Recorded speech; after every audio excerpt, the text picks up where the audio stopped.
காலையில் 5 மணிக்கெல்லாம் எழுந்திரிச்சு ட்ரெயினை பிடிச்சி கேஆர் புரத்துக்கு 6 மணிக்கெல்லாம் ஓடியாந்து அங்கேருந்து இன்னொரு காரில் ஏறி அந்த காரில் ஒரு 1.5 ஹவர் ட்ராவல் பண்ணதுக்கப்புறமா நாங்கள் போய் சேர்ந்த இடம் பார்த்திங்கன்னா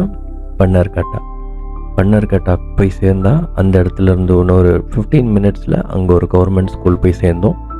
ஸோ இந்த ஸ்கூல் ஒரு சின்ன மிடில் ஸ்கூல் தான்.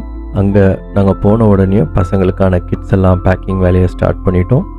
ஸோ இந்த கிட்டில் பார்த்திங்கன்னா நாங்கள் பெரிய பசங்களுக்கு ஒரு geometry box, pen, note books and bag கொடுத்தோம்.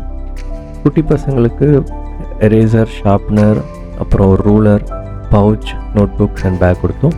ஸோ இது எல்லாத்தையும் நாங்கள் கடன் பேக் பண்ணி வச்சுட்டு அந்த பசங்களுக்காக போய் கொடுக்கலான்னு ரெடி ஆகிட்டு பார்த்தா அதுக்குள்ளே பசங்கள்லாம் ப்ரேயருக்கு ரெடி ஆகிட்டாங்க.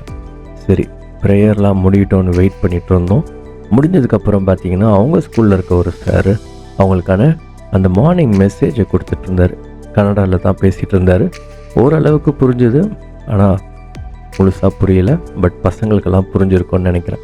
ஸோ அது முடிஞ்ச உடனே நாங்கள் பேக்ஸ் எல்லாம் உடனே கொண்டு வந்து பசங்களுக்கு கொடுக்க டிஸ்ட்ரிபியூட் பண்ண ஆரம்பிச்சிட்டோம்.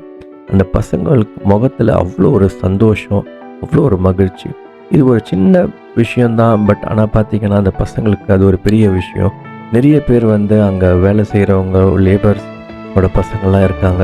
ஸோ அவங்களுக்கெல்லாம் பேக்கு, புக்ஸ் எல்லாம் கொடுத்த உடனே அவங்களுக்கு அவ்வளோ சந்தோஷமாக இருந்துச்சு.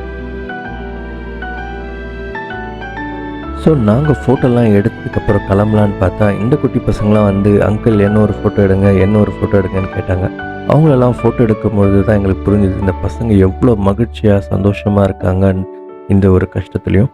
ஸோ நாங்கள் அவங்களுக்கு கொடுக்க வேண்டியதெல்லாம் கொடுத்துட்டு ரொம்ப சந்தோஷமாக மன திருப்தியோடு அந்த இடத்துலேருந்து கிளம்பணும். ஒரு குரூப் ஃபோட்டோலாம் எடுத்துகிட்டு அந்த பசங்களுக்கு, அந்த ஸ்டாஃப்ஸ்க்கு எல்லாருக்கும் தேங்க்ஸ் சொல்லிவிட்டு நாங்கள் அந்த இடத்துலேருந்து கிளம்பட்டோம். ஸோ இந்த ப்ரோக்ராமை ஆர்கனைஸ் பண்ண எங்கள் கம்பெனி ஓப்பன் டெக்ஸ்ட்கோ மற்றும் யூத் ஃபார் சேவா என்ற ஒரு தன்னார்வ நிறுவனத்திற்கும் நாங்கள் தேங்க்ஸ் சொல்கிறோம். So thank you open text and youth for Seva.